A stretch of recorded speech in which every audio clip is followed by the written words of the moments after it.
D'avoir voulu choisir le forum du WARC pour ce genre d'entretien avec le public et renouveler notre disponibilité dans le cadre de discussions de ce genre-là. Moi, je m'appelle Abdou Khader Lo, je suis le directeur du cabinet Primum Africa Consulting, qui est un cabinet de conseil.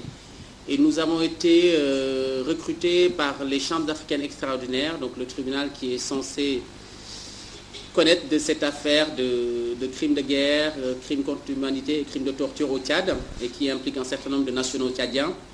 Et dans ce cadre, mon cabinet s'est mis en consortium avec deux autres institutions, un cabinet qui se trouve au Tchad, qui s'appelle Magie Communication, avec un directeur qui a exactement le même profil que moi, donc expert en sciences politiques, et un troisième partenaire qui s'appelle RCN Justice et Démocratie, qui se trouve en Belgique. Nous avons préféré travailler à trois en mettant ensemble nos expertises et nos équipes parce que le travail est colossal. Il s'agit d'une première en Afrique, c'est-à-dire un tribunal interafricain avec des juges africains, jugeant des Africains sur le territoire africain. C'est la toute première fois que cela se produit. Nous avons tous à l'image nos chefs d'État qui sont jugés dans d'autres pays non africains. Au tribunal, il y a toujours deux parties qui s'opposent. Il y a la partie civile, il y a la défense. Notre rôle, c'est de permettre aux Tchadiens qui sont à des milliers de kilomètres du Sénégal où se déroule le procès, où les choses vont se passer. Si l'instruction conclut à une affaire, en tout cas, ça devrait se passer au Sénégal. Or, les principaux concernés, aussi bien les victimes, ceux qui se disent victimes, et que les inculpés dans cette affaire-là sont tchadiens et pas sur le territoire sénégalais. Donc c'est important que ces populations situées à des milliers de kilomètres sachent de quoi on parle. Qu'est-ce que c'est que ce tribunal-là? Qui sont les membres de ce tribunal-là? Quelles sont les différentes chambres qu'il y a dans ce tribunal-là? Parce que peut-être que le procureur général le dira plus tard, il y a différentes compositions dans ce tribunal. C'est un tribunal assez complexe, un tribunal spécial, et qu'on doit apporter à ces populations tchadiennes-là l'information nécessaire sur ce tribunal, sur toute la procédure, à toutes les étapes. Parce qu'on ne peut pas déplacer toute une population au Sénégal, c'est impossible. Ça, c'est par rapport aux Tchadiens. Mais par rapport aux Sénégalais qui sont ici, c'est ici que ça se déroule, cette affaire-là. Le Sénégal est mêlé à cette affaire-là, ne serait-ce que parce qu'il accueille ce tribunal spécial, une première africaine, sur son territoire. Les populations sénégalaises sont très divisées sur la question, parce que le principal inculpé vit parmi nous depuis plus de 20 ans, adopté par beaucoup de Sénégalais, considéré par beaucoup comme quasiment un national. Donc les Sénégalais ont un intérêt sur la question. Il y a un débat vif sur la question. Nous espérons qu'à la prise de la parole, certains reviendront sur ces sentiments-là. La société civile sénégalaise est très très partagée, si vous voulez. Donc il faut également que le débat soit posé au niveau du Sénégal. Maintenant, je le disais, c'est un tribunal interafricain, donc ça intéresse les Africains qui sont en dehors de ces deux pays. Ça intéresse au-delà des Africains le monde entier, parce que le monde observe l'Afrique. On a dit que nous sommes capables aujourd'hui de prendre notre destinée en main, de pouvoir se juger, s'évaluer et situer les responsabilités. Il faudra qu'on le prouve dans cette affaire-là, que nous puissions nous regarder entre Africains la tête haute à l'issue de cette affaire-là, et donc le monde entier également nous observe. Nous, notre rôle, c'est ça, d'assurer que ce tribunal est connu au Sénégal, au Tchad, en Afrique et dans le monde, en étant impartial. Je le rappelle, en étant impartial, ce n'est pas notre rôle. Il y a deux parties qui s'opposent au tribunal, et c'est seulement le tribunal qui devra situer les responsabilités des uns et des autres. Notre rôle, nous, ce n'est pas de jouer le procès avant l'heure, au niveau du tribunal. Vous vous doutez bien que si on invite l'avocat de la défense, des avocats de la défense en tout cas, en présence du procureur général adjoint, ça peut tourner très rapidement à des plaidoiries et réquisitoires, ce que nous ne voulons absolument pas. Il faut pacifier le débat. Dans le cadre des activités à venir, nous avons prévu de faire un autre débat avec la défense qui, nous l'espérons, présentera ses arguments au public également. C'est très compliqué, cette affaire-là, de débattre en public, parce qu'il faut l'assumer, ce qu'on dit. Il faut oser, pour ceux qui sont dans le dossier, défendre leurs convictions. beaucoup de gens le font dans les médias quand ils sont seuls ou dans le privé, mais l'assumer en public, c'est autre chose. Nous avons visé au début un grand professeur, très grand défenseur de M. Hissène Habré, en la personne de Omar Sankaré, professeur à l'université. Malheureusement, il est malade, il est en France. Nous avons visé d'autres personnes que nous connaissons à travers la presse, assez proches de la défense, mais on n'a pas réussi à les amener ici, autour de cette table. Donc voilà, on a essayé en tout cas d'avoir un vrai débat, non pas des avocats, mais également mais seulement des intellectuels qui peuvent discuter en toute transparence, en toute tranquillité et surtout en tout équilibre. C'est surtout ça, parce que le parterre qui est présent ici est un parterre de très haut niveau. Dans le cadre de la justice pénale internationale, les dossiers de grande ampleur, comme celui du tribunal spécial pour la Sierra Leone ou encore les chambres extraordinaires au sein des tribunaux cambodgiens dont j'ai parlé tout à l'heure, ont été les premiers tribunaux à faire ce qu'on appelle la sensibilisation. C'est-à-dire que le tribunal ne doit pas s'enfermer entre techniciens, dire le droit et se lever et partir. Comme disent les anglo-saxons, not justice must only be done, it must also seen to be done. It must also be seen to be done. Ça, c'est les anglo-saxons qui disent très régulièrement, la justice ne doit pas seulement être rendue, elle doit être vue en train d'être rendue, donc au nom des personnes pour lesquelles on la rend. Le thème que nous avons choisi aujourd'hui est un thème qui, nous le pensons, peut intéresser l'audience à plusieurs titres. Le thème étant les chambres africaines extraordinaires, pourquoi au Sénégal et quels apports éventuels pour le Sénégal et l'Afrique.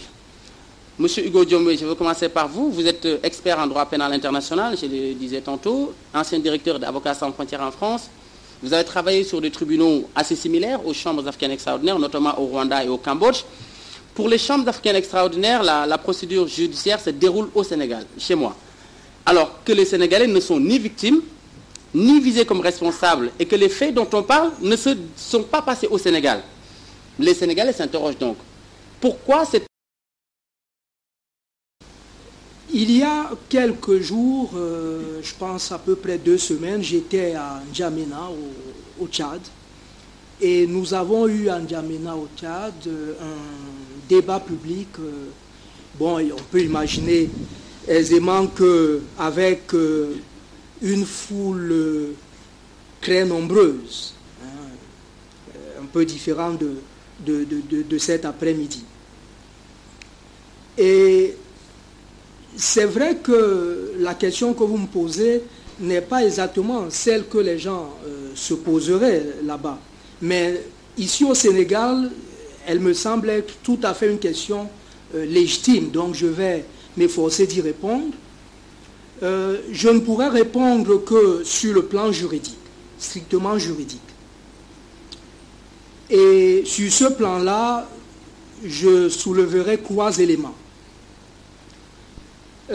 D'abord, le premier élément qui me semble important est justement, vous l'avez tantôt souligné lors de votre introduction, le fait que l'une des personnes visées comme responsable, ou moins pointée du doigt par les victimes comme ayant été responsable des crimes commis au Tchad, se trouvait et se trouve au Sénégal depuis 1990. Et que ce n'est donc pas anodin, ce n'est pas un hasard si en 2000, lorsque les victimes ont introduit les premières actions, elles l'ont fait au Sénégal. Ce n'est pas un hasard, c'est justement en raison du fait même que l'une des personnes visées se trouvait et se trouve au Sénégal, notamment l'ancien chef d'État tchadien, M. Hissène Habré. Je dis cela comme premier élément parce que le principe même du droit pénal, de la justice pénale, c'est le principe de la territorialité. En règle générale, la justice pénale d'un pays connaît des faits qui se sont passés dans ce pays-là. Et vous verrez même que dans les États, même à l'intérieur des États, on territorialise encore davantage. C'est-à-dire, Dakar sera compétent pour des faits de Dakar, ainsi de suite. Donc, La logique même de la justice pénale est la territorialisation. Et puis, progressivement, ce principe-là s'est assoupli avec deux règles essentielles. La règle de la compétence personnelle, avec deux versants, la compétence personnelle active. Vous, le Sénégal, un Sénégalais est accusé d'avoir commis des faits quelque part, vous réclamez de le juger. Et la compétence personnelle passive, vous, le Sénégal, un Sénégalais est victime de faits quelque part, et vous réclamez d'être compétent puisque la victime est sénégalaise. Donc, ça, c'est le premier versant de l'assouplissement. Et le deuxième, le plus important, qui, dans cette affaire, va certainement nous intéresser davantage, c'est la compétence universelle. C'est l'idée même qu'il y a un certain nombre de faits, d'infractions, pour lesquels les États ont considéré qu'ils pouvaient tous s'engager à être compétents, quel que soit le lieu de commission des faits, quelle que soit la nationalité des auteurs des faits, et quelle que soit la nationalité des victimes des faits.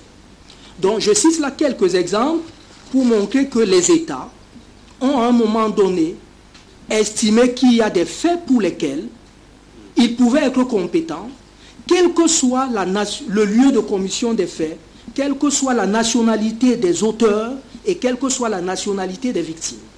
Donc on a là une première raison, et c'est pour cela que les victimes ont saisi dans un premier temps le Sénégal, l'une des personnes visées se trouvant et se trouve toujours au Sénégal. Deuxième élément important, cette affaire est longue, mais il y a eu un épisode essentiel.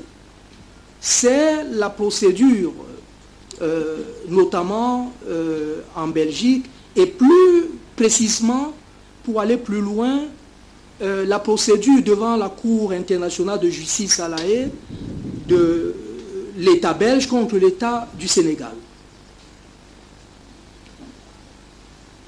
Après les premières enquêtes ici et les premières décisions, les victimes n'ayant pas obtenu gain de cause, la justice sénégalaise s'étant déclarée incompétente pour connaître des faits qui se sont passés au Tchad,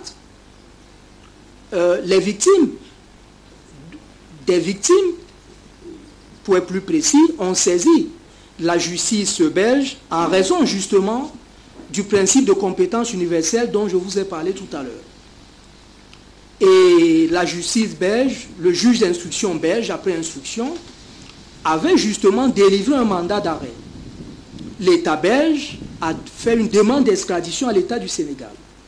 Il y a eu une décision judiciaire sénégalaise disant qu'elle n'était pas compétente pour se prononcer sur l'extradition. Ce qui a donné lieu à un contentieux entre la Belgique et le Sénégal au niveau de la Cour internationale de justice. Il y a comme deuxième fait essentiel, à notre avis, la décision de la Cour internationale de justice qui enjoint au Sénégal de respecter ses obligations en droit international. Le principe corollaire essentiel de la compétence universelle, c'est le aut judicaire aut dedere. Soit vous jugez, soit vous extradez. Et le Sénégal, de toute façon, dès cette décision, avait cette obligation soit de juger, soit d'extrader. Le troisième, qui juridiquement et qui va donc être décisif, c'est que le Sénégal pris, on pourrait dire, dans cet enchevêtrement, décide à un moment, on pourrait critiquer à tort ou à raison, peu importe, il décide.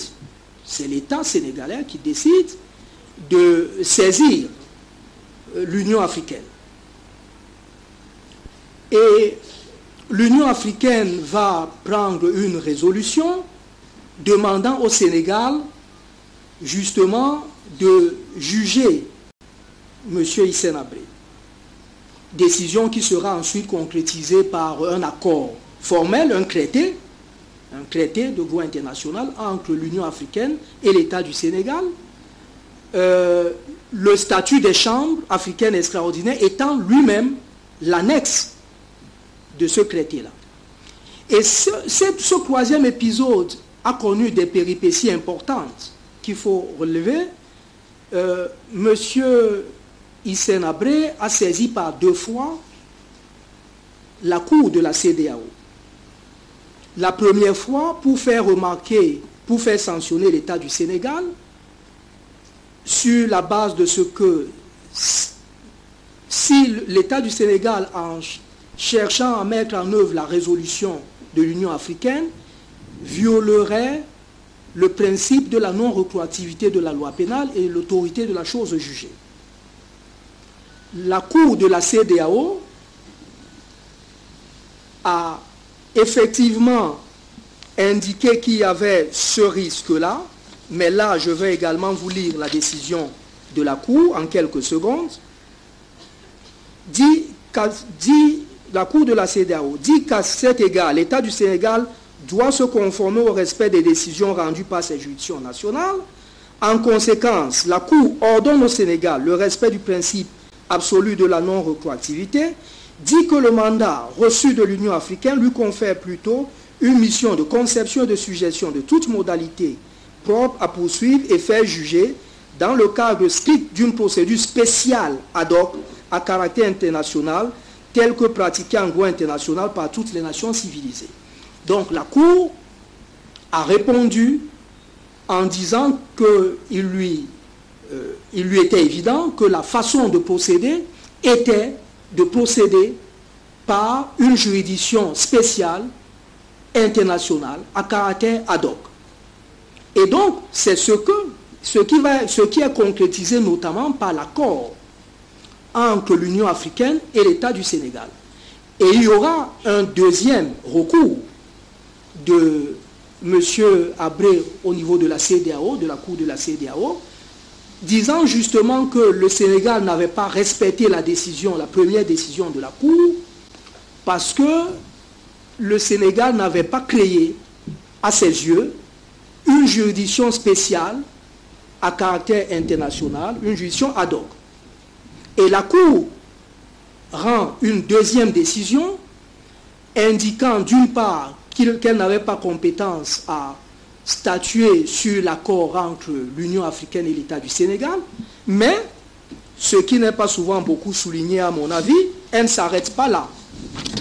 Elle souligne également que pour la Cour, les chambres extraordinaires africaines, même si elles ont été créées au sein des juridictions nationales sénégalaises, n'ont pas moins un caractère international du fait de leur mode de création, d'une part, accord international, et leurs règles de fonctionnement différentes de celles des juridictions nationales sénégalaises, statut des chambres. D'autre part, que l'existence sur un territoire national, en l'espèce le Sénégal, et la composition du moins partielle au sein de ces chambres de juges nationaux, sénégalais en l'occurrence, n'enlève en rien à ces juridictions leur caractère international. Dès lors, la Cour estime que l'accord international qui a créé les chambres extraordinaires africaines et leurs propres règles de fonctionnement déterminées dans leur statut confèrent à celles-ci un caractère international. Voilà juridiquement les 3 raisons pour lesquelles le Sénégal se retrouve justement avec les chambres africaines extraordinaires sur son territoire. Merci. Merci. Nous allons passer la parole à M. Moustapha Ka, qui est procureur général adjoint des chambres africaines extraordinaires. Je peux dire que dans l'assistance, c'est peut-être la personne la plus au fait de cette affaire-là. De manière générale, M. K, l'on dit que le parquet porte l'accusation. Dans le cas précis, contre qui la portez-vous et pourquoi? Ensuite, où en sont aujourd'hui les procédures et quelles sont les perspectives? À quelle hypothèse faut-il s'attendre? Je sais que vous n'allez pas pouvoir peut-être dire tout ce que vous savez, mais vous pouvez quand même dire à l'assistance très respectable ici présente un certain nombre de réponses par rapport aux questions que je vous ai posées. Par rapport à l'organisation et la composition, je dirais tout simplement, Donc la première structure, c'est la Chambre africaine extraordinaire d'instruction, composée de 6 juges sénégalais, 4 titulaires et 2 suppléants. La Chambre d'instruction, comme son nom l'indique, est chargée d'instruire l'affaire à charge et à décharge contre les auteurs des violations commises au Tchad de 82 à 90. Après la Chambre d'instruction, il y a la Chambre d'accusation, qui en fait joue le rôle de censeur des décisions prises par la Chambre d'instruction. Et quand il y a conflit entre le parquet général et les juges d'instruction, quand il y a appel émanant soit du parquet ou des parties privées comme la partie civile ou les accusés, c'est la Chambre d'accusation qui tranche. Cette Chambre d'accusation est composée de 4 magistrats, 3 titulaires et 1 suppléant. Après cette chambre, il y a 2 autres chambres malheureusement qui n'ont pas été mises en place par respect au principe de la présomption d'innocence. Il s'agit de la Chambre africaine extraordinaire d'assises qui, en cas de renvoi, sera compétente pour juger le dossier. On ne l'a pas encore mis en place parce qu'on ne sait pas quelle issue sera réservée à la procédure d'instruction en cours. Donc pour des raisons de présomption d'innocence, de respect du présomption d'innocence et des droits des accusés, les organisateurs de ce procès ont voulu attendre le résultat de l'instruction pour apprécier s'il y a lieu de mettre en place une juridiction de jugement ou pas. En dehors de cette Chambre africaine extraordinaire d'assises, nous avons la Chambre africaine extraordinaire d'assises d'appel. En fait, cette création recoupe un peu la législation criminelle au Sénégal, parce que vous savez qu'en 2008, une loi a été votée, c'est la loi 2008-50 du 23 septembre 2008, portant réforme de la Cour d'assises. Et cette loi a divisé, a organisé à nouveau une nouvelle procédure applicable en matière criminelle qui veut que toutes les décisions rendues en matière d'assises soient susceptibles d'appel devant une chambre, devant une composition qu'on appelle la Cour d'assises d'appel.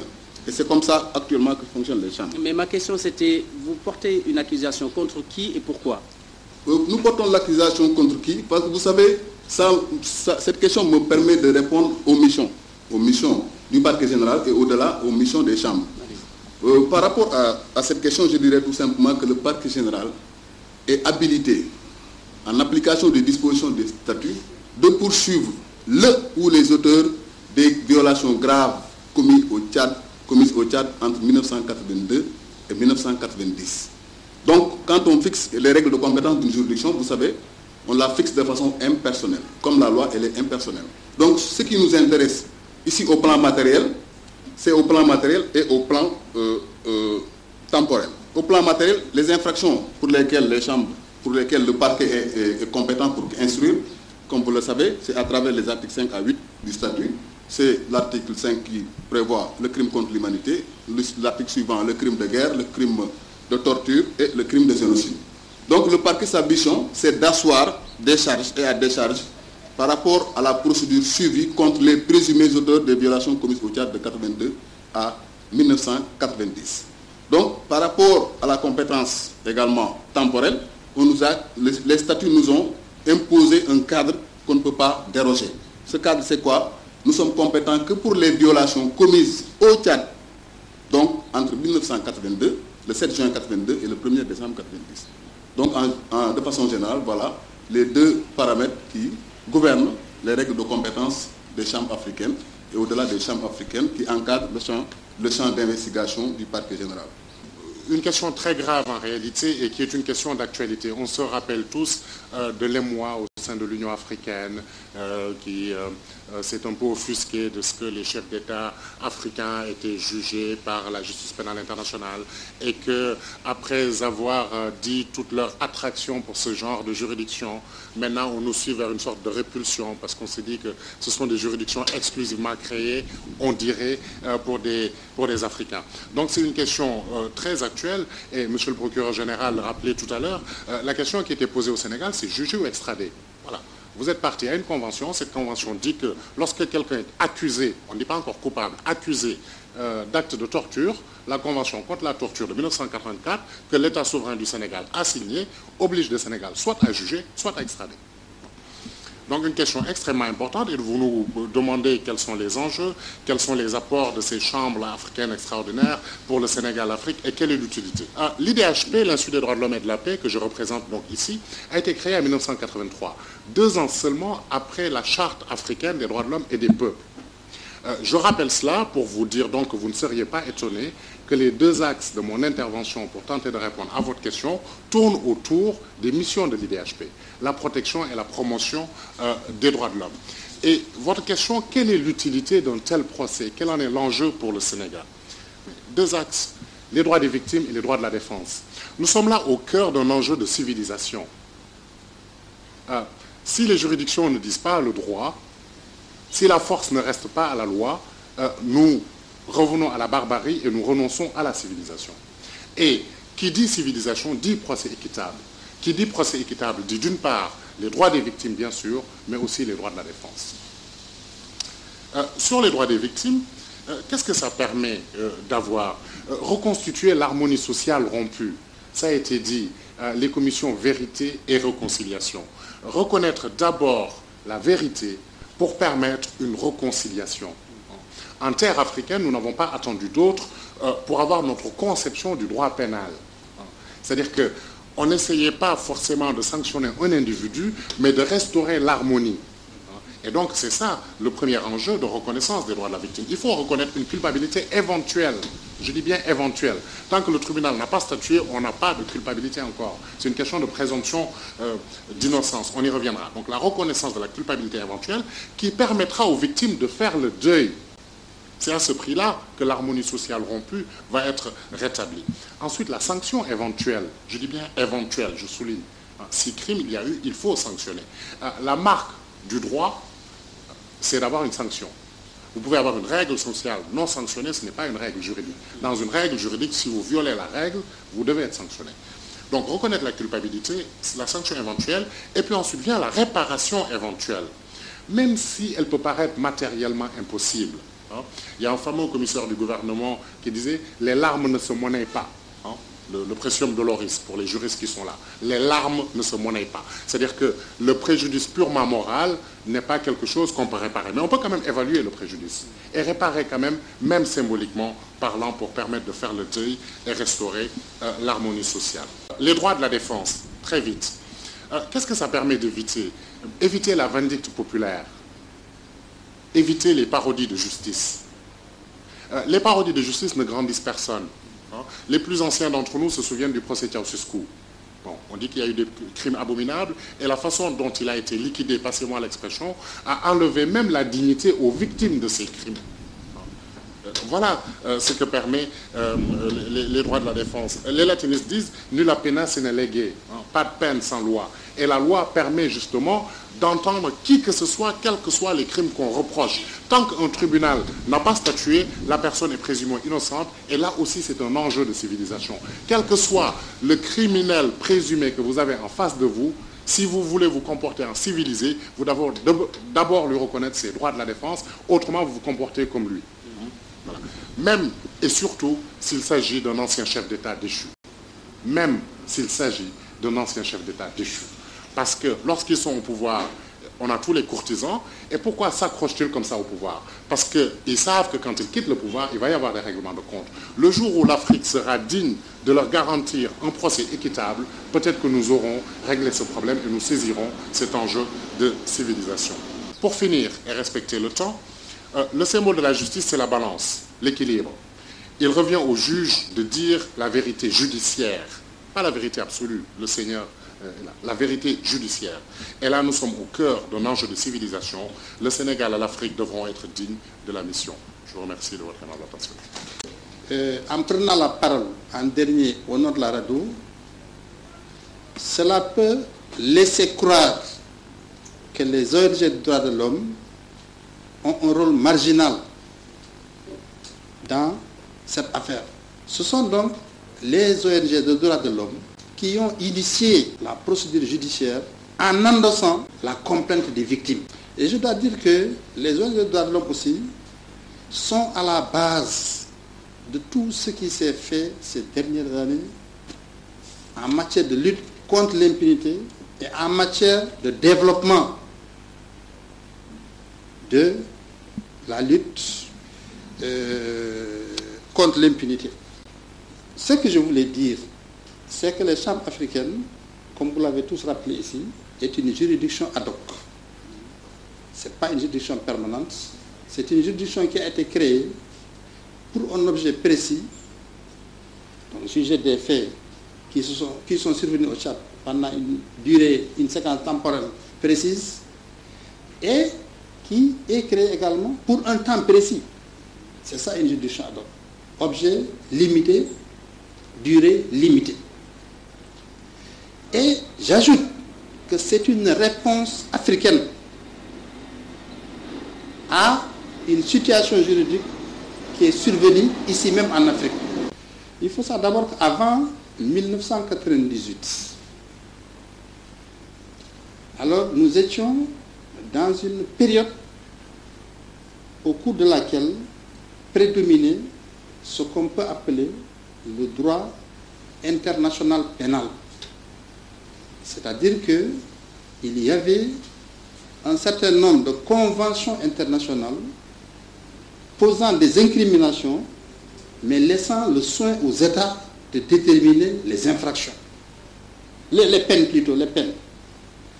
Et ces conventions, on peut en citer, la convention contre la torture, la convention de lutte contre la corruption, la convention contre le génocide, etc. Donc, au niveau international, on posait des incriminations, mais on laissait le soin aux États, dans la législation nationale, de fixer les peines. Mais à partir de 1998, il va y avoir l'émergence du droit pénal international, c'est-à-dire de normes internationales posant à la fois des incriminations, mais fixant également les peines. Et ça avec le statut de Rome, qui a été élaboré en juin 1998, et auquel aujourd'hui 37 États africains sont partis. Donc, c'est très important de souligner ce passage. Et ce passage également a vu l'émergence d'idées comme la lutte contre l'impunité dont on a parlé tout de suite, mais également la compétence universelle, qui faisait que des faits survenus en Afrique, des faits, je veux dire, des situations juridiques qui sont nées en Afrique, qui concernent des Africains, pouvaient également être déférés devant des juridictions non africaines. Et on a rappelé un peu le contexte de cette affaire Habré, qui a failli un moment atterrir en Belgique. Donc c'est pour reprendre un peu en main son destin en matière judiciaire que les Africains ont imaginé cette formule des chambres africaines extraordinaires. C'est-à-dire faire en sorte que les auteurs présumés de crimes internationaux graves qui sont africains puissent être jugés ici même en Afrique et par des Africains. Ce qui nous intéresse, nous, c'est d'abord que justice soit rendue aux victimes. Il y a eu des milliers de victimes tchadiennes. En tout cas, des gens qui sont présentés avec des séquelles, avec un certain nombre de preuves qui démontrent qu'elles ont souffert des crimes qui sont poursuivis devant ces chambres africaines. Et donc, on peut appeler légitimement des victimes. Or, il se trouve que ces victimes ne pouvaient pas faire passer leur cause dans leur pays, ne pouvaient pas le faire passer dans un autre pays africain. Et cette cause des victimes méritait d'être entendue par un tribunal. Et il est dans le mandat d'une ONG de droits de l'homme de promouvoir donc ces droits, de protéger ces droits, et une des façons de le faire, c'est d'aider des victimes à obtenir non seulement justice, mais également réparation du préjudice qui a été subi. Et c'est en cela que nous nous sommes impliqués, sans aucune forme d'animosité pour qui que ce soit Habré ou bien de sympathie pour qui que ce soit. Nous avons un mandat, nous sommes des organisateurs de l'homme, nous nous battons pour promouvoir les droits de l'homme, pour les protéger. Donc notre rôle, c'est d'être à côté des victimes de violations massives et graves de droits humains, comme ça a été le cas pendant ces années au Tchad.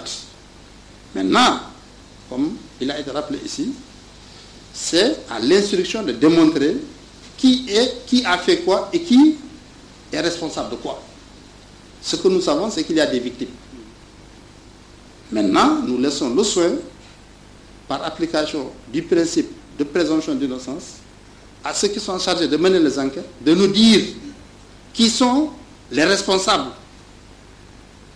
des crimes dont ont souffert les victimes que nous protégeons dans cette affaire. Et je voudrais terminer sur un point. J'ai dit tantôt que c'était une réponse africaine. Mais je voudrais aussi ajouter que c'est une réponse imparfaite, de mon point de vue. Pourquoi imparfaite? Parce que nous avons vu que la mise en place d'une juridiction ad hoc était lourde du point de vue financier. Elle n'était pas à la portée des Africains. Aujourd'hui, pour mettre en place le budget, il a fallu des contributions de bailleurs de fonds qui sont là dans la salle.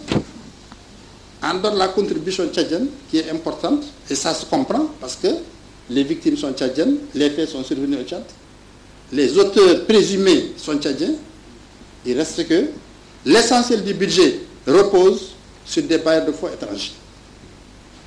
Est-ce que cette forme de justice, on peut la perpétuer? Est-ce qu'aujourd'hui, on pourrait mettre un tribunal ad hoc pour juger des situations survenues ailleurs?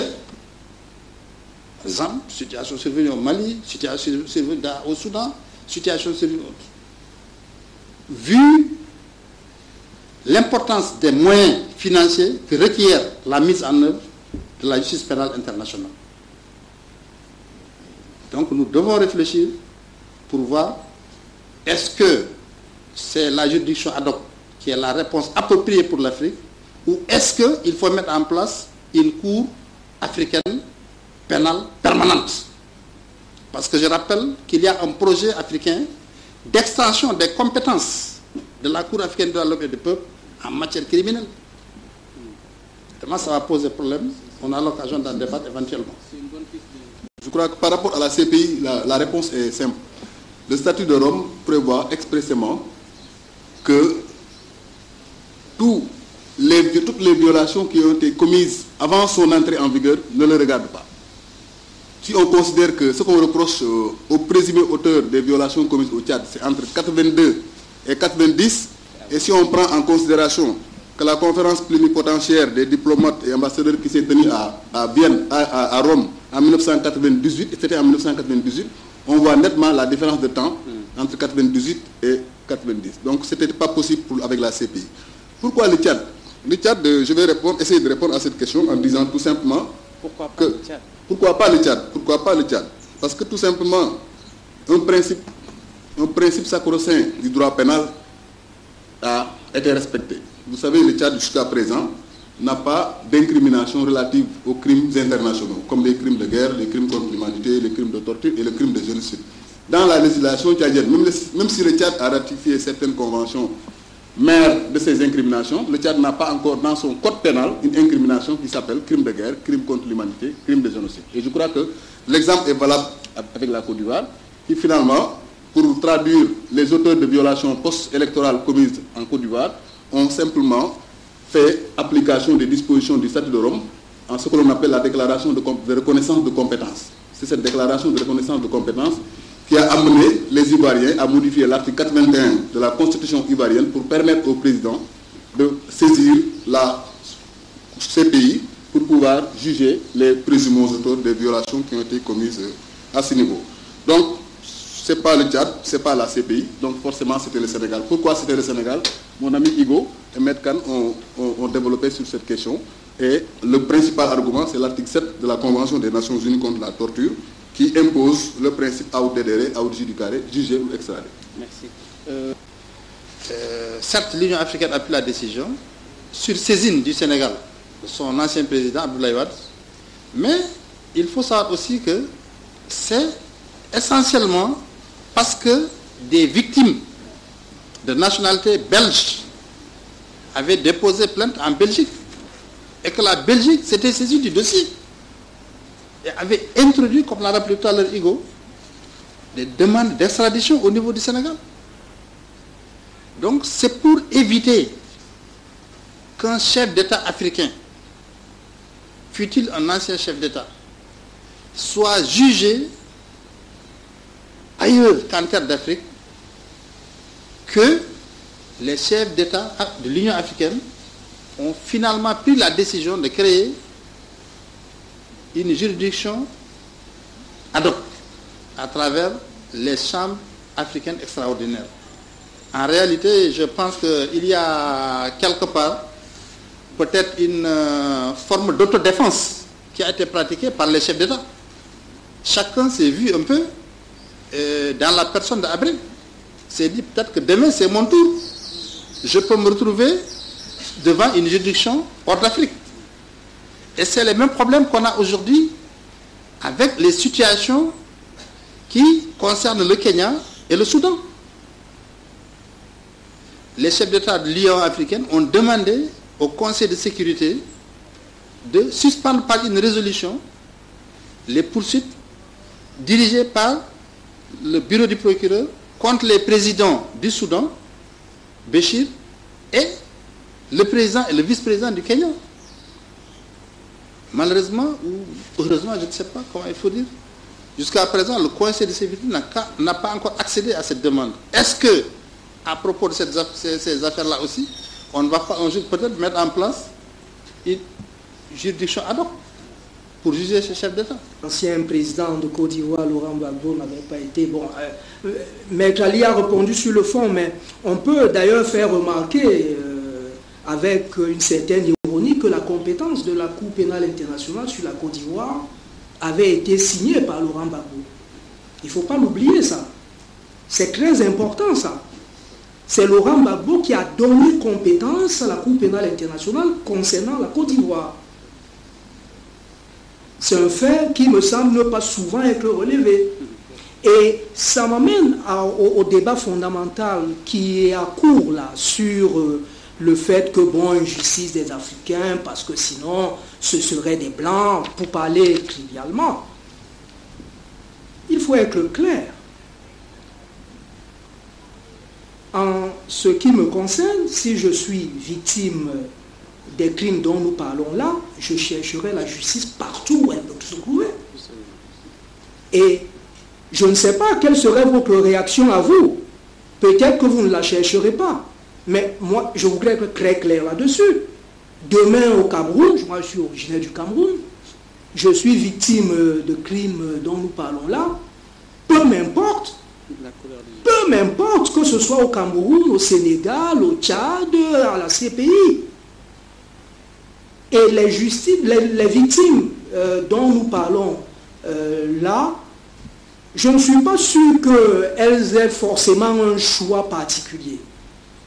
Que ce soit le Sénégal, que ce soit les chambres africaines, que ce soit la Belgique, non, je ne pense pas qu'elles aient un choix.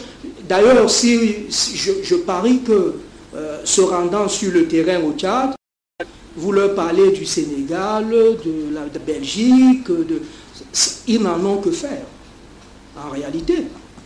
Ce qui les intéresse, c'est de dire ce que nous avons vécu ne peut pas rester sans être jugé et reconnu. C'est ça. Et je pense que chacun qui demain aurait une science de ce genre, peu lui importe le lieu, évidemment. Maître Amadou Kane a donné des pistes. Si ces pistes sont mises en œuvre et qu'il n'y aura pas besoin d'aller chercher ailleurs, tant mieux. Mais toute victime cherchera, même au bout du monde. Et on parle de retransmission de jugement, on n'en est pas là. Il n'y a pas encore une décision du juge d'instruction renvoyant en jugement. Et deuxièmement, sur le plan juridique, la question me semble être réglée. Après, on peut tout à fait avoir ses appréciations personnelles en dehors du droit. Mais sur le plan juridique, la question est réglée. L'article 36 du statut règle la question en combinaison avec l'article 98 de la Constitution du Sénégal.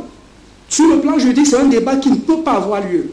Maintenant, sur d'autres plans, oui, pourquoi pas, on peut avoir des avis tout à fait divergents. Mais en tout état de cause, on ne sait pas encore s'il y aura jugement et la question me semble prématurée. Je pense qu'il faut être vraiment, nous-mêmes Africains, très rigoureux sur ces questions-là. On ne peut pas être pris au sérieux si on ne se prend pas soi-même au sérieux. Soit nous avons en Afrique du personnel formé, compétent, avec une assise d'indépendance capable de faire les choses, et nous le faisons, soit nous avouons d'emblée que nous ne pouvons qu'être des gens à la remorque, incapables d'être compétents, incapables d'être bien formés, incapables d'assumer leur indépendance. Et alors, assumons-le dès le départ et disons, mais tant mieux que, comme vous dites, ce soit donné aux Blancs. Voilà, pour parler comme ça. Donc, moi, personnellement, je fais confiance aux compétences africaines. Je fais confiance aux juges africains. Je pense qu'ils ont été formés autant que tous les autres du monde et qu'ils sont capables d'exercer leur travail en toute compétence et en toute indépendance. Et de toute façon, en tout état de cause, à ce jour, je ne crois pas qu'ils aient démontré une incompétence ou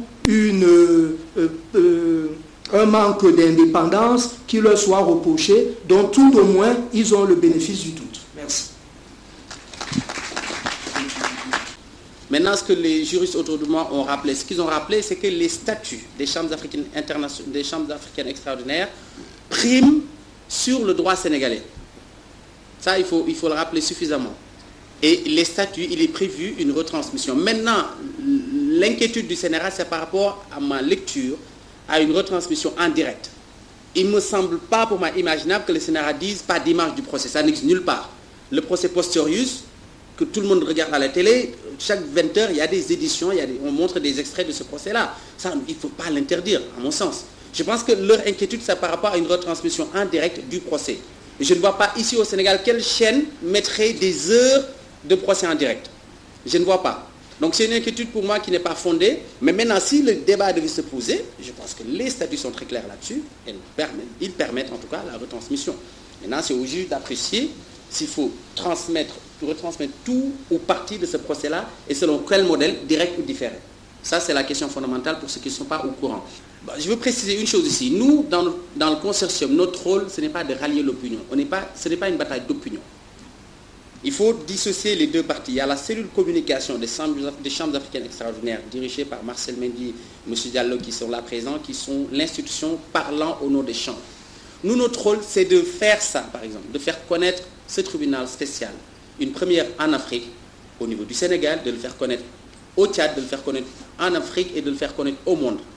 Notre rôle, ce n'est d'être ni avec la défense, ni avec la partie civile, mais tout simplement de faire connaître ce tribunal spécial pour l'Afrique, les enjeux, le fonctionnement, sa mission, ses limites, les parties, les procédures, les étapes à venir, etc. Que tout le monde sache de quoi on parle. C'est de ça qu'on parle ici. Mais notre rôle, ce n'est pas de gagner une bataille d'opinion. Ça, ce qu'on fait déjà, c'est pas mal. C'est déjà pas mal que les gens puissent débattre de ce tribunal-là à différents niveaux. C'est vrai que le panel ici réuni, l'audience ici présente, et dans certains niveaux, il faudra le take to the grassroots level, l'amener au niveau des populations qui peuvent comprendre. Ça, c'est quelque chose que je voulais préciser. Donc, il est hors de question pour nous de rallier qui que ce soit, mais juste d'informer. Oui, ils vont se poser la question, pourquoi juger Habré? Parce que les faits ont disparu dans le temps. C'est pratiquement le temps de l'anthropologie ab-ilo-temporelle, c'est-à-dire dans le temps de jadis. L'autre élément, c'est que Habré, c'était un président, il n'est pas anonyme. Mais les victimes sont des anonymats absolus. Vous ne pouvez pas mettre un visage et donner le nom d'une victime. Vous n'avez pas vu une jeune fille tchadienne, étudiante à Paris, qui a passé toute l'année universitaire à pleurer. Vous n'avez pas vu ça? Elle était du Tchad. Petit déjeuner, elle pleure. Agne, elle pleure. Le soir, elle pleure. Il y avait des centaines de jeunes Tchadiens comme nous qui étaient dans cette situation-là. Ou peut-être on n'a pas lu tous les documents qui ont été produits. On n'a pas pensé à ces charniers-là qui étaient là, mais qui étaient responsables. Il faut bien qu'il y ait quelque part un responsable. Je crois que c'est extrêmement important. L'autre élément, de poser la question, est-ce qu'il y a eu des victimes au Tchad? Mais vous avez parlé de milliers de morts. Ils ont demandé à ce que justice soit faite. Mais c'est le minimum qu'on puisse faire. Je crois que poser la question de dire que, comme mon ami de l'université, il n'y avait pas que Habré, il y avait aussi peut-être Idriss Déby. Ça, c'est... Je crois que si on veut consolider la démocratie et l'état de justice et que ceux qui nous dirigent, vous avez raison Ousmane, ceux qui nous dirigent soient comptables de leurs actes, il faut qu'il y ait ce premier pas. Je dirais même aux juristes, quelles que soient par ailleurs les imperfections des structures que vous avez en place, l'Afrique gagnerait à ce que ce premier pas-là soit paix. C'est important. C'est la leçon qu'il faut tirer de tous ces actes-là que les gens commettent et pour lesquels ils ne sont pas responsables. Il y a des cas au Sénégal, on se pose beaucoup de questions. Oui, ceci, on devrait arrêter, cela, on devrait arrêter. Vous êtes responsable, mais rendez compte. Vous êtes directeur quelque part, mais vous rendez compte à la fin de l'année. Vous êtes professeur, vous rendez compte, vous êtes président, rendez compte, point final. Il faut qu'ils rendent compte. Au pluriel, je n'ai pas... Voilà, c'est ce que je voulais dire. Merci. Et nous avions sous la main le rapport de l'enquête qui a été diligentée par Maître Mamata Hassan Abakar, à l'époque magistrat. Et cette enquête ordonnée par le gouvernement tchadien, on avait sous la main ce rapport. De ce rapport, il ressort 40 000 morts et des milliers de disparus, de veuves et d'orphelins. Donc on avait déjà ce document et on a mené nos enquêtes à nous également. Et à un moment donné, la FIDH et Human Rights Watch ont eu l'opportunité d'avoir accès aux archives de la Direction de la documentation et de la sécurité, appelée communément DDS. Tout cela nous a permis de chercher autour de nous à avoir également les victimes. Et il y avait une association de victimes à l'époque. Et cette association s'est rapprochée de nous. Donc pendant 2 ans, nous avons travaillé, nous avons mené nos enquêtes et enfin en 2000, on était fin prêt pour porter plainte contre Hissène Habré. Nous nous sommes portés donc ici à Dakar et en vertu de la convention contre la torture, parce qu'il fallait une base légale, ça vous ne me direz pas le contraire, nous nous sommes portés au Sénégal où se trouve en exil M. Habré. Nous avons porté les premières plaintes devant les juridictions sénégalaises. Après moult tergiversations, évidemment, les juridictions sénégalaises se sont déclarées incompétentes. Ce qui nous a obligés à nous retourner vers la Belgique en vertu de sa loi sur la compétence universelle. C'est justement la victime qui cherche, la victime en quête de justice, qui va partout, qui ne cherche pas de couleur. Nous, on ne donne pas de couleur à la justice. Nous, on veut qu'on nous rende justice, ce que les Africains n'avaient pas compris à l'époque. Ce dossier s'inscrit dans la lutte contre l'impunité. C'est simplement la lutte contre l'impunité chez nous. C'est vrai qu'avec ce dossier, tout à l'heure, c'est le procureur qui disait que l'un des enjeux, c'est la réconciliation au Tchad. Mais c'est l'une des motivations, sinon la première motivation, qui a mené cette procédure contre Hissène Habré. Parce que nous, organisation de droits de l'homme, nous avons dit que le Tchad a vécu un drame pendant 8 ans. Ce drame a divisé les fils du Tchad. Il faut une réconciliation et il nous faut la paix, et la paix durable. Ce n'est pas ce semblant de paix, ce n'est pas cette absence de crépitement d'armes. Mais le Tchad a besoin de paix. Et nous, organisation de droits de l'homme, on s'est dit, on peut contribuer à cette recherche de paix. En contribuant, on s'est dit, en luttant contre cette impunité, en attaquant cette procédure contre Hissène Habré, on pourrait arriver à apporter un élément de réconciliation. Oui, je m'excuse, mais je crois qu'on ne se comprend pas. Ça me fait de la peine quand les uns et les autres disent ce qui n'a pas motivé réellement le dossier Hissène Habré. Et puis le dossier Hissène Habré, ce n'est pas l'Union africaine qui s'est saisie de ce dossier, ce sont les victimes. Et les victimes à partir d'une considération. Et la considération, c'est justement nous cherchons cette réconciliation au Tchad. Donc en cherchant la réconciliation, on a dit, si on arrivait à faire juger Hissène Habré et ses acolytes, et n'oubliez pas, je le note, nous avons porté plainte également contre les complices de Hissène Habré, mais cette fois-ci au Tchad. Il y a un dossier contre tous les complices de Hissène Habré au Tchad. Et je crois que quelqu'un en a fait les frais, si ce n'est pas moi-même. On a beaucoup de problèmes avec ce dossier, mais on a pas oublier un seul paramètre. Donc, il ne s'agira pas simplement de Hissène Habré, mais il s'agira, je dis toujours que c'est tout un régime qu'il faut juger, ce n'est pas une personne qu'il faut juger, c'est tout un régime. Donc, nous, on tient compte de cela également. Et là, le questionnement dans l'analyse de Maître Kane, c'est vrai, si nous n'avons pas les moyens de notre justice, demain nous serons jugés, que ceux-là, que ceux qui ont de l'argent demanderont qu'ils soient jugés. Mais si on pose la question, l'Afrique, tout de suite, il ne faudrait pas qu'on se glorifie en disant pour une première en Afrique, on vient de faire, etc. On est incapable de porter secours à un pays quand il y a un danger. Quand je suis rentré dans cette cellule, j'ai trouvé 45 personnes qui dormaient à terre. Pas de lumière. J'ai fait 8 mois dans cette cellule. Donc aujourd'hui, si les Sénégalais disent pourquoi Hissène Habré est dans un pays de Teranga, moi je suis Sénégalais. Même si ce n'est pas les Tchadiens, j'ai le droit de lui porter plainte. Pourquoi ma libération? J'ai des témoins. Le feu Serigne Abdoulaye Mbaké, qui était mon marabout, qui est marabout de mes parents, a intervenu quand ils ont appris mon arrestation. En ce moment, Ibrahima Fall était ministre des Affaires étrangères.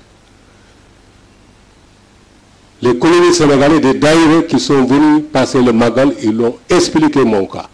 Parce qu'en ce moment, les militaires français m'ont cherché, parce que nous sommes disparus. Ils nous attendaient. Ils sont faits partout dans les hôtels. Pas de traces. C'est après. Ils sont demandés aux Sénégalais, on dit qu'on n'a pas vu ces Sénégalais. C'est eux qui ont donné les informations aux Sénégalais de Bangui. On a amené Abdourahmane et Demba, ils sont disparus.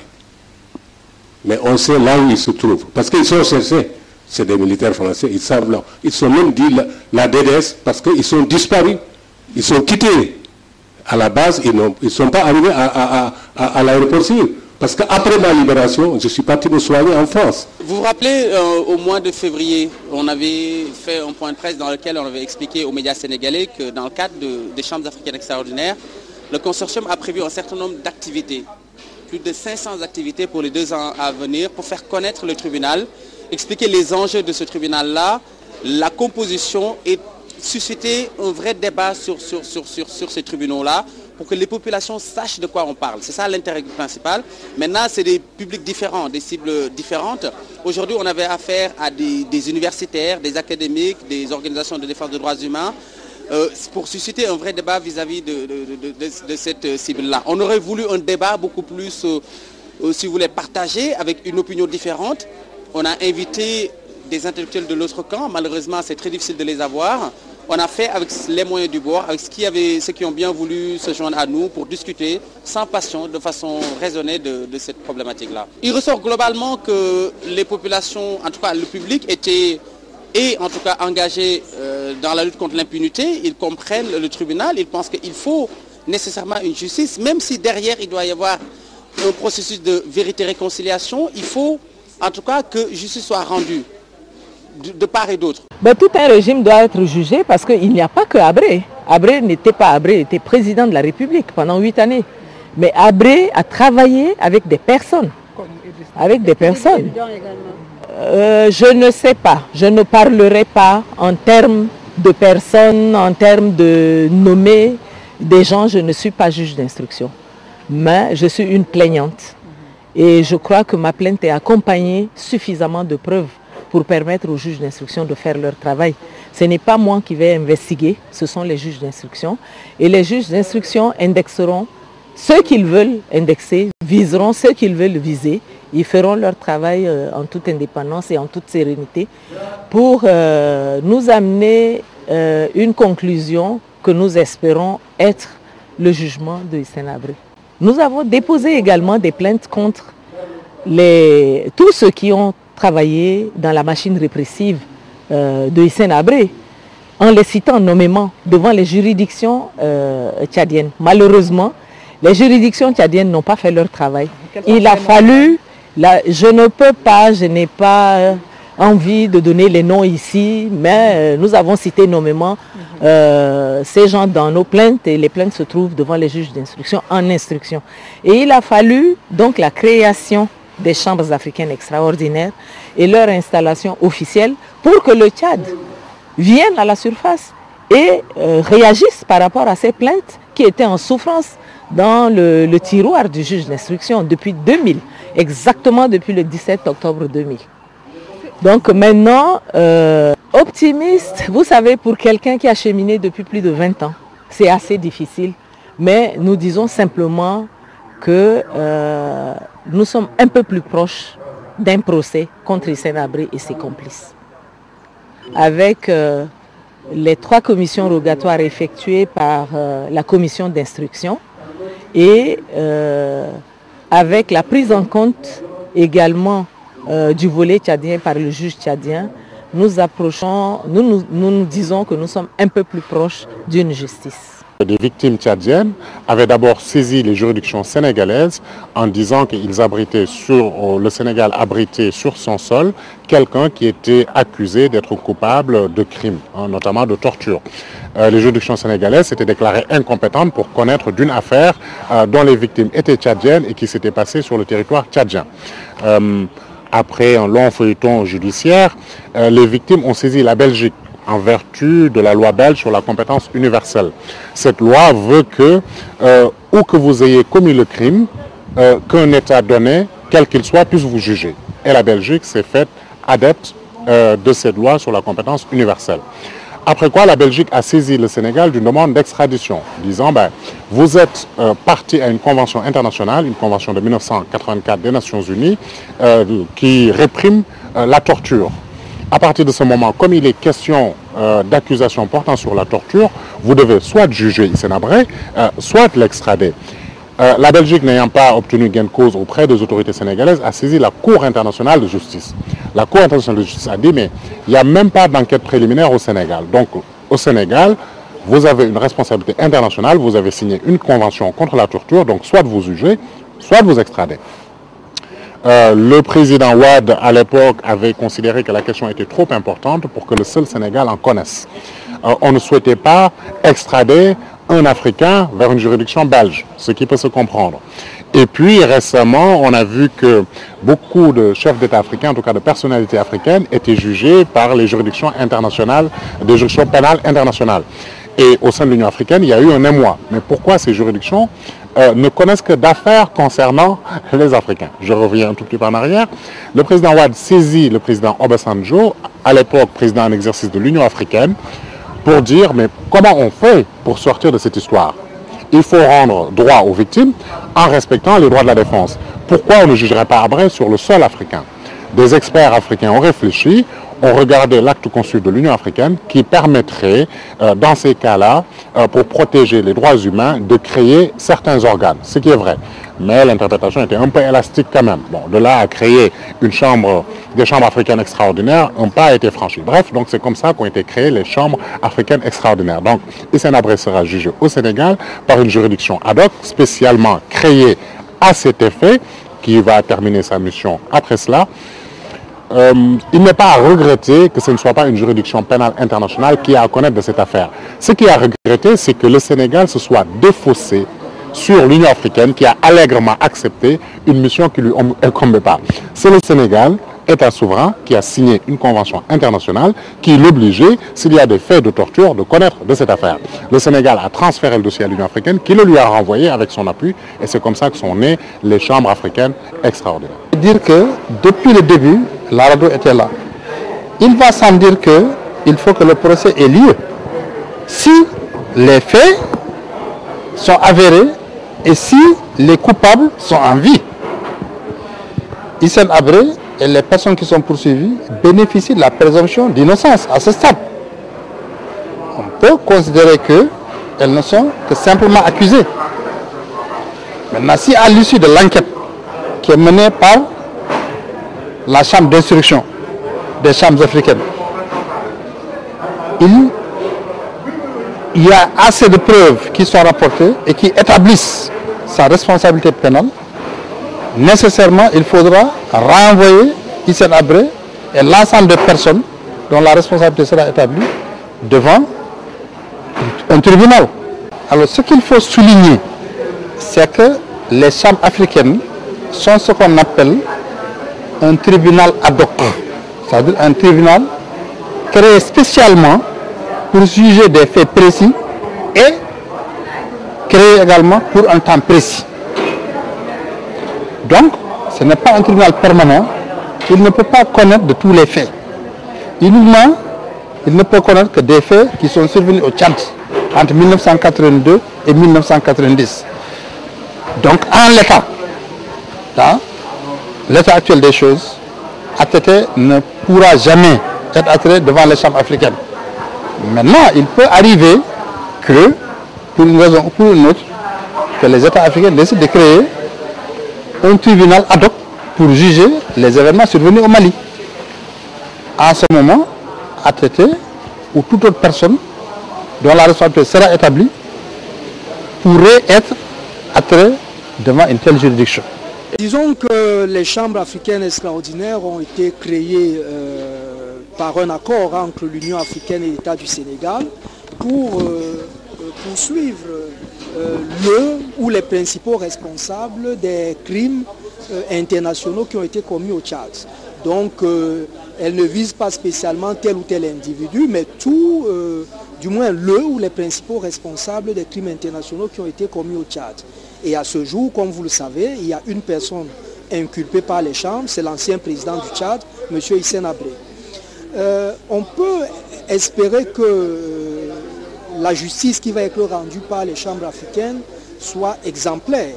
Il faut qu'elle soit exemplaire pour le Sénégal, pour le Tchad, pour l'Afrique. Il faut que ce soit une justice où les accusés ont pleinement leurs droits respectés, où les victimes ont leurs droits respectés, où le travail d'instruction aura permis d'apporter des éléments, que ce soit à charge ou à décharge, et que les juges puissent décider en toute indépendance. On peut penser que l'Afrique n'a pas droit à l'erreur, n'est-ce pas, avec ces juridictions-là. Elles se doivent d'être exemplaires. Les juges africains sont des juges comme tous juges dans le monde, et ils ont été formés pour ça, ils ont les compétences nécessaires. Ils sont indépendants, comme le statut du tribunal le prévoit. Évidemment, à l'œuvre, c'est à eux de montrer d'affirmer, de réaffirmer leur indépendance. Et je pense que tous les Africains doivent a priori leur faire confiance pour exercer leur travail en toute indépendance.